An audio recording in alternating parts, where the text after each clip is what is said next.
So 9th standard ஃபிசிக்ஸில் போன கிளாஸில் வந்து ஸ்க்ரூ காஜ் பற்றி பார்த்தோம் ஓகேங்களா. ஸோ அதுக்கு அடுத்த டாபிக் வந்துட்டு measuring mass.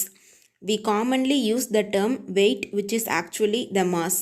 Many things are measured in terms of mass in the commercial world. The SI unit of mass is kilogram. In any case, the units are based on the items purchased. For example, we buy gold in gram or milligram, medicines in milligram, provisions in gram and kilogram, and express cargo in tons. So நம்ம காமனாக வந்து wait அப்படின்னு சொல்லி use பண்ணுவோம். But ஆனால் அந்த wait அப்படிங்கிறது என்ன, ஆக்சுவலாக மாஸ் தான் வந்து நம்ம வெயிட் அப்படின்னு சொல்லி பேச்சு வழக்கில் சொல்லிகிட்ருக்கோம் ஓகேவா. Many things are measured in terms of mass இந்த கமர்ஷியல் வேர்ல்டு. ஆனால் ஒரு சில திங்ஸை வந்து நம்ம மாஸ்லேயும் வந்து மெஷர் பண்ணுறோம். ஸோ மாஸோட எஸ்ஐ யூனிட் என்னன்னு பார்த்தீங்கன்னா கிலோகிராம். அதுதான் வந்து நம்ம முன்னாடி எஸ்ஐ யூனிட் படிக்கிறப்பே வந்து பார்த்துருப்போம். So in any case units are based on items purchased. So நம்ம வாங்குகிற பொருளை பொறுத்து தான் அதுக்கான யூனிட்ஸ் வந்து டிட்டர்மைன் பண்ணுறோம் ஓகேவா. அதுக்கு எக்ஸாம்பிள் பார்த்தீங்க அப்படின்னா கோல்டு வந்து நம்ம கிராமில் வாங்கலாம், மில்லிகிராமில் வாங்கலாம். ஸோ மெடிசன்ஸ் வந்து பார்த்தீங்க அப்படின்னா மில்லிகிராமில் இருக்கும். நீங்கள் வந்து மெடிசன்ஸ் அதாவது டேப்லெட்டே எடுத்து பார்த்தீங்கன்னா பின்னாடி வந்து மில்லிகிராமில் வந்து மென்ஷன் பண்ணியிருப்பாங்க ஓகேவா. அடுத்தது ப்ரொவிஷன்ஸ் இன் கிராம் அப்படின்னா ப்ரொவிஷனல் ஸ்டோரில் போயிட்டு நம்ம நிறையா ஃபுட் ஐட்டம்ஸ் அந்த மாதிரிலாம் வாங்கணும்னு வச்சுக்கோங்க, அதுவும் வந்து கிராமில் தான் வந்து போட்டு தருவாங்க. இப்போ எக்ஸாம்பிள் சுண்டல்லாம் வாங்கினீங்க அப்படின்னா இவ்வளோ கிராம், இவ்வளோ கிலோகிராம் அப்படின்னு சொல்லி தான் நம்ம வந்து கேட்போம் ஓகேவா. And express cargo in tons. Cargo அப்படின்னு என்னென்னு பார்த்தோன்னா ஒரு bulk items, example bus, ship அந்த மாதிரி எல்லாம் சொல்லுவோம். அதெல்லாம் வந்து நம்ம டன்ஸில் மெஷர் பண்ணுவோம் ஓகேவா. Can we use the same instrument for measuring the above listed items. So இப்போ நம்ம பார்த்தோம் இல்லையா, கோல்டு, மெடிசன்ஸ், இது எல்லாத்தையுமே வந்து ஒரே இன்ஸ்ட்ருமெண்ட் யூஸ் பண்ணி நம்மளால் மெஷர் பண்ண முடியுமா அப்படின்னா முடியாது. Different measuring devices have to be used for items of smaller and larger masses. So சின்ன பொருளுக்கு வந்து நம்ம ஒரு இன்ஸ்ட்ருமெண்ட் யூஸ் பண்ணுவோம், பெரிய பொருளுக்கு வந்து நம்ம வேற ஒரு இன்ஸ்ட்ருமெண்ட் யூஸ் பண்ணி தான் நம்மளால் வந்து மெஷர் பண்ண முடியும் ஓகேவா. In this section, we will study about some of the instruments used for measuring mass.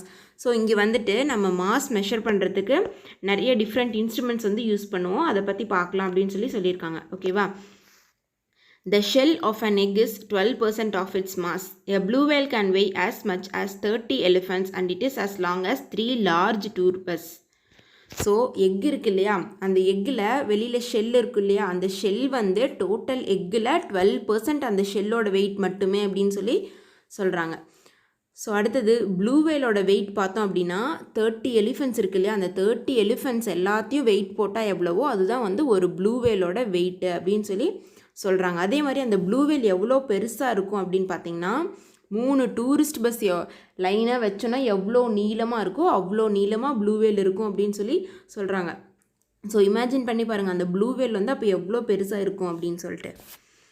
So அடுத்தது காமன் பேலன்ஸ், அதாவது பீம் பேலன்ஸ் அப்படின்னு சொல்லி சொல்லுவோம். Beam balance compares the simple mass with standard reference mass.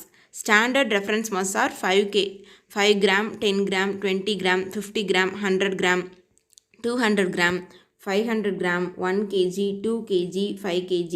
This balance can be measured mass accurately up to 5 gram. So கீழே வந்து டயக்ராமில் கொடுத்துருக்காங்க. So beam balance அப்படின்னு என்னென்னு பார்த்தோன்னா நம்ம தராசு அப்படின்னு சொல்லுவோம் இல்லையா, அதுதான் வந்து பீம் பேலன்ஸ். ஸோ ஒரு சைடு வந்து ஸ்டாண்டர்டாக ரெஃபர் பண்ண மாஸ், அதாவது 5 கிராம்னா இவ்வளோ தான் இருக்கணும் அப்படின்னு சொல்லி அதுக்கு ஒரு அந்த வெயிட் பண்ணுற ஸ்டோன் வந்துட்டு இருக்கும். அதே மாதிரி 1 kgனா இவ்வளோ அப்படின்னு சொல்லி ஒரு ஸ்டோன் இருக்கும். நம்ம எல்லாருமே வந்து மோஸ்ட்லி பார்த்துருப்போம் கடையில் எல்லாமே. ஸோ அது வந்து நோன் பேலன்ஸ். அப்புறம் நம்ம வாங்குகிற பொருளோட வெயிட் வந்து அன்னோன் பேலன்ஸ். ஸோ 2 பேன் இருக்குது இல்லைங்களா, அதில் ஒரு சைடு வந்து நமக்கு தெரிஞ்ச வேல்யூ, அதாவது அந்த ஸ்டோன் வந்து நம்ம ஒரு சைடு வச்சுக்கிறோம். இப்போ நம்ம ஏதாவது ஒரு பொருளை வந்து 1 kgக்கு வாங்குகிறோம் அப்படின்னா 1 kg ஸ்டோன் எடுத்து ஒரு சைடு வச்சுருவோம். இன்னொரு சைடு வந்து நம்ம வாங்குகிற பொருள் வந்து வச்சு அது ரெண்டும் வந்து ஈக்குவலாக இருக்கா அப்படின்னு சொல்லி பார்த்து தான் நம்ம வந்து பொருள் வாங்குவோம். ஸோ அதுக்கு தான் வந்து பீம் பேலன்ஸ், அதாவது காமன் பேலன்ஸ் வந்து யூஸ் பண்ணுறோம் ஓகேவா. அடுத்தது physical balance. This balance is used in labs and is similar to beam balance, but it is lot more sensitive and can measure mass of an object correct to a milligram. So physical balance வந்து பார்த்திங்கன்னா நம்ம வந்து லேபில் use பண்ணுறோம், அதுவும் வந்து beam balance மாதிரியே தான் இருக்கும். ஆனால் இதில் வந்து பார்த்தோன்னா நம்மளால் மில்லிகிராமில் தான் மெஷர் பண்ண முடியும் அப்படின்னு சொல்லி சொல்கிறாங்க. The standard reference mass used in this physical balance are 10 mg, 20 mg, 50 mg, 100 mg, 200 mg, 500 milligram, 1 gram, 2 gram, 5 gram, 10 gram, 20 gram, 50 gram, 100 gram and 200 gram. So இந்த ஃபிசிக்கல் பேலன்ஸ்லேயும் வந்து பார்த்திங்கன்னா நம்ம பீம் பேலன்ஸில் பார்த்த மாதிரியே ஒரு ரெஃபரன்ஸ் மாஸ் வந்துட்டு இருக்கும். ஸோ இப்போ 10 மில்லிகிராம் அப்படின்னா 10 மில்லிகிராமுக்கு ஒரு அந்த சின்ன ஸ்டோன் வந்துட்டு இருக்கும். ஓகேவா, அந்த வெயிங் ஸ்டோன் வந்து இருக்கும். அதை வந்து ஒரு சைடு வச்சு இன்னொரு சைடு வந்து நமக்கு தெரியாத வெயிட் வச்சுட்டு பீம் பேலன்ஸில் எப்படி பார்க்குறோமோ அதே மாதிரி தான் ஃபிசிக்கல் பேலன்ஸ்லேயும் பார்ப்போம். ஓகேங்களா. ஸோ அடுத்தது digital balance. Nowadays for accurate measurements, digital balances are used, which measure mass accurately even up to few milligrams, the least value being 10 milligram. This electrical device is easy to handle and commonly used in jewelry shops and labs. So இப்போ வந்துட்டு நம்ம digital balance தான் use பண்ணுறோம். So அது வந்து accurate measurements வந்து நமக்கு காட்டும். ஓகேவா. ஸோ அதில் வந்து பார்த்தோன்னா மில்லிகிராமில் வந்துட்டு அக்யூரேட்டாக மெஷர்மெண்ட் வந்து நமக்கு காமிக்கும் அப்படின்னு சொல்கிறாங்க. லீஸ்ட் வேல்யூ வந்து பார்த்தோன்னா நம்மளால் 10 மில்லிகிராம் வரைக்கும் இந்த டிஜிட்டல் பேலன்ஸில் மெஷர் பண்ண முடியும். ஓகேவா. இதை வந்து நம்ம ஈஸியாக வந்து ஹேண்டில் பண்ணலாம். ஸோ எங்கெங்கே யூஸ் பண்ணுறோம் அப்படின்னு பார்த்தீங்கன்னா ஜுவல்லரி ஷாப்ஸு, லேப்ஸ், இங்கெல்லாம் வந்து நம்ம டிஜிட்டல் பேலன்ஸ் யூஸ் பண்ணுறோம். ஓகேவா. ஸோ அடுத்தது ஒரு ஆக்டிவிட்டி கொடுத்துருக்காங்க. என்னென்னு பார்த்தீங்கன்னா, with the resources such as paper plates, tea cups, thread and sticks available at home, make a model of ordinary balance. Using standard mass, find the mass of some objects. So நீங்கள் வந்து வீட்டில் கிடைக்கிற tea cups, thread, sticks இதை வச்சு நீங்களே வந்து balance வந்து make பண்ணி பாருங்கள் அப்படின்னு சொல்லி சொல்கிறாங்க. ஸோ உங்களுக்கு வந்து இப்போ வீட்டில் டைம் இருக்கும்னு நினைக்கிறேன். நீங்கள் வந்து இது செஞ்சு பாருங்கள். ஓகேவா. ஸோ அடுத்தது spring balance.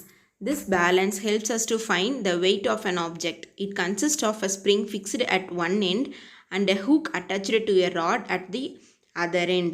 It works by Hooke's law, which states that the addition of weight produces a proportional increase in length of the spring. So இங்கே பாருங்கள், இதுதான் வந்து ஸ்ப்ரிங் பேலன்ஸ். ஓகேவா. ஒரு எண்டில் வந்து ஹூக் இருக்கும், இங்கே வந்துட்டு மெஷரிங் ஸ்கேல் வந்துட்டு இருக்கா. ஸோ அங்கே பாருங்கள், அதில் வந்து நடுவில் ஒரு ஸ்டிக் மாதிரி இருக்கு இல்லைங்களா. இந்த ஹூக்கில் வந்து நம்ம ஆப்ஜெக்ட் வந்து எது வெயிட் போடுறோமோ அந்த ஆப்ஜெக்ட் வந்து இதில் மாட்டி விட்டுட்டோன்னு வச்சுக்கோங்க. அந்த வெயிட்டுக்கு தகுந்த மாதிரி அந்த நடுவில் இருக்கிற ராட் வந்து கீழே மூவ் ஆகிட்டே வரும் அப்படின்னு சொல்லி சொல்கிறாங்க. அந்த பிரின்சிபலுக்கு பேர் தான் வந்து நம்ம ஹூக்ஸ் லா அப்படின்னு சொல்லி சொல்கிறோம். ஓகேவா. அந்த வெயிட் நம்ம வைக்கிற வெயிட் வந்து இன்க்ரீஸ் ஆக அந்த ராட் வந்துட்டு கீழே வந்து வரும் அப்படின்னு சொல்லி சொல்கிறாங்க. ஓகேவா. A pointer attached to the rod which slides over a graduated scale on the right. This spring extends according to the weight attached to hook and the pointer reads the weight of the object on the scale. So அதான் இங்கே நடுவில் ஒரு pointer இருக்குது இல்லைங்களா, அது வந்து வெயிட்டுக்கு தகுந்த மாதிரி மூவ் ஆகும். ஸோ அதை வச்சு நம்ம வந்து மெஷர்மெண்ட் எழுதிக்கலாம் அப்படின்னு சொல்லி சொல்கிறாங்க. ஓகேவா.